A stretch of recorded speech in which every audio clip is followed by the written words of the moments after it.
So how's he working out? Wonderful. And yeah, so just so you know, Seamus is Gaelic for Jim. Yeah. And so I guess he's the new Jim, but he is Seamus played with in the Dirty Love band. They're a great band in and around the London scene a bunch of years ago. And Bruce Locke, our bass player, he played with Seamus. So they have a really good relationship together musically. And he was a fan of the band, liked our shit. And so when Jim did leave, we were kind of, we needed somebody. We were like, Jim's gone. What are we going to do? And so at that point, Seamus stepped up and Bruce just said right away, Seamus. We're like, well, Bruce, I know it's Seamus. We're like, Bruce is for sure way. No, this, that. No, Seamus. Now we just got in touch with him and he said, okay, let me think about it. 2 minutes later, call back, I'm in. Right on. So does he have the same kind of deep vocals that Jim had? Because for songs like Strange Visions and that sort of thing, that's what used to Jim's like this kind of deep, like mine's all like this. Yeah. He does have a really low voice. He's a great guy, a great drummer. He's a really, really good listener, which I find crucial in good musicians. He's actually on the kit right now. Tom's playing hand drums. We're just trying new things, seeing what's working out. It sounds really great. I really like the way it's going. He's been a keystone as soon as he got in this band. Just helping out wherever he could, like on the kit, off the kit, in the studio when he wasn't recording, like listening really attentively and trying to keep people calm when they lose their shit or trying to like. He's just a good guy. He's got his shit together. And his wife's amazing. If you're listening, Amanda, you're awesome. And he's as tall as the sky. So it's good. You can read the stars if you get star readings from him because he's right up there. So it's pretty cool. And he's just the best apples. Yeah, he's a funny motherfucker. And like I said, his height, it brings out the average height of the band to like.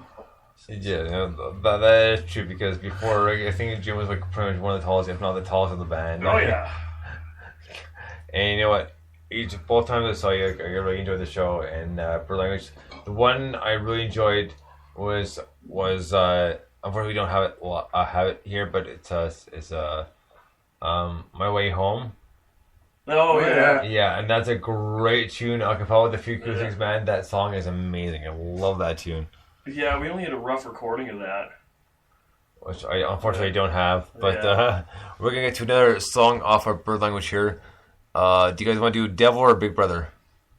Either or. I'd rather do the Devil than my Big Brother. All right. Well, let's do Devil then. So here's Gypsy Ghosts with Devil. Do this.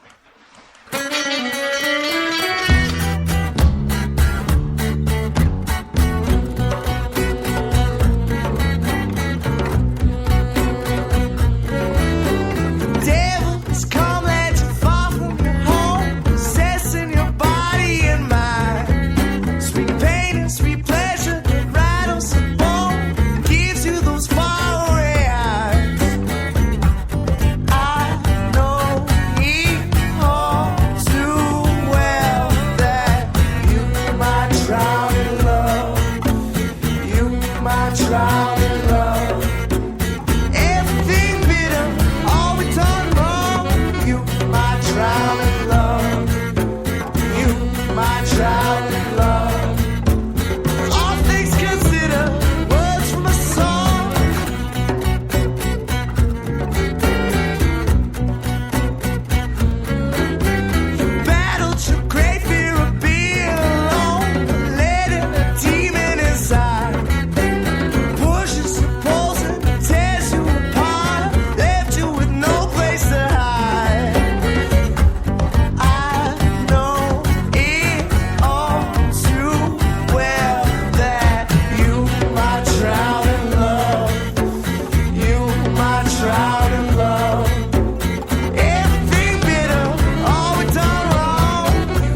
might drown in love. You might drown in love. You might drown in love. You might drown in love. You might drown in love. You might drown in love.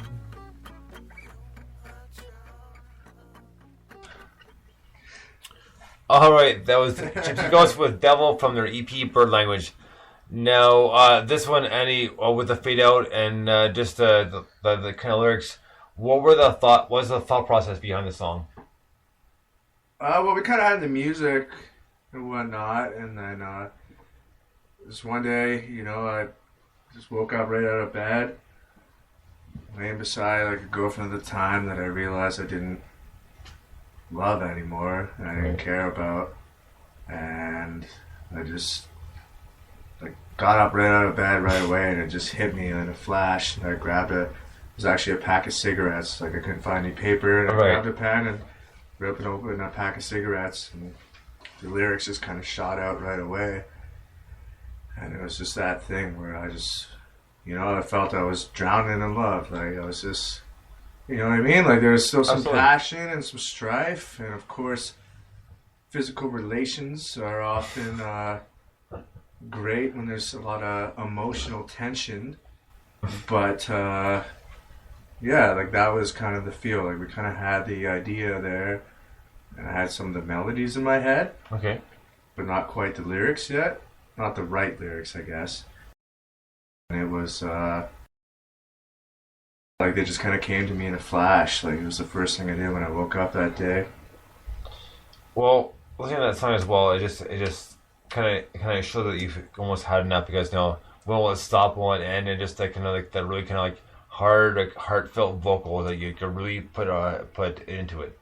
Yeah, like I said, I was pissed, right? And I was like, you get pissed off at yourself. It's like, why am, and whether it's a relationship or not, but you're like, why am I doing this shit? Like, what am I doing here? Like, you get angry. You're like, why? You know what I mean? If I'm not getting back what I put in, or maybe even if I'm getting it back, but I don't want that back, then what's the point, right?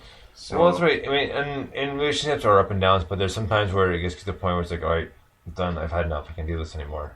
Right, with anything, right? Like a job, a band, anything. Like you can take it. You can take shit or break shit. So it's kind of gets to that point sometimes, No, absolutely. So we got time for one more song for this part of it, but before we get to that, let's talk more about the new album. So the songs that you've arranged and put together in this album, obviously you've had some of them have been on the back burner for a while, and you've reworked them a little bit.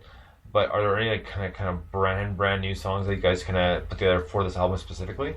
Yeah, there's actually a few, and that's the kind of cool thing is that there was some new stuff that we came together or put together that was not just before the record, but soon enough before the record, and so it kind of reflected.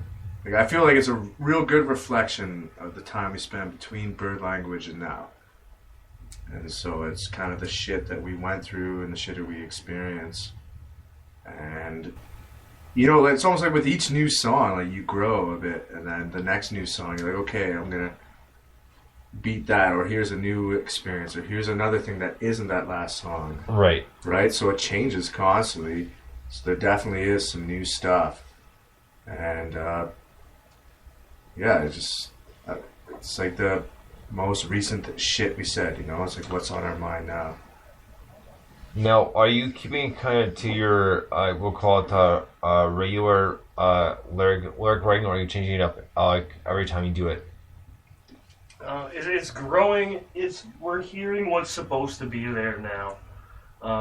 It takes a while to perfect your craft, right? They say it takes 10,000 hours to become a master at something, so we got a ways to go yet, but I believe that we are starting to be more mature with our ears and our hearts, and being able to know what is called for, right? What is not called for, and just hearing what's in the ether, in the dark of all these tunes, like hearing what's supposed to be there. So I find, and even just researching stuff, like we were talking about before, like Like even if it's music that you don't necessarily lift or play, just to listen to something Right. different, you know, because it will influence you, whether like subconsciously or consciously, like if you're meaning to do it or if it just happens.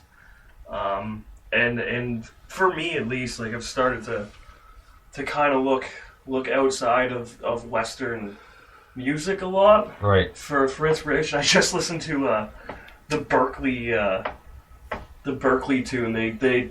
They found music notation from Samaria.